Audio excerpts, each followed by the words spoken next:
बिल्ली समझकर पैंथर के बच्चे को रेस्क्यू करने और फिर पाल पोस कर बड़ा करने वाली खातून की वीडियो वायरल। ब्लैक पैंथर दुनिया भर में बड़ी बिल्लियों की एक नायाब नस्ल है। इस हवाले से सोशल मीडिया पर एक वीडियो वायरल हो रही है जिसमें बताया जा रहा है कि कैसे एक रूसी खातून ने सड़क किनारे से एक ब्लैक पैंथर के बच्चे को बिल्ली का बच्चा समझकर रेस्क्यू किया।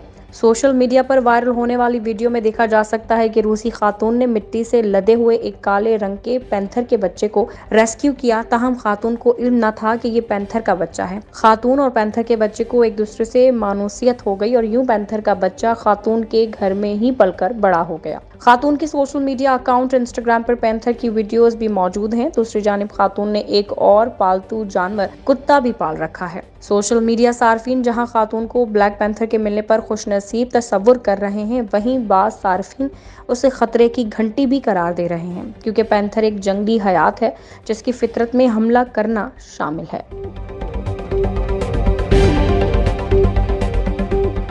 स्टार न्यूज़ जियो पाकिस्तान के लिए।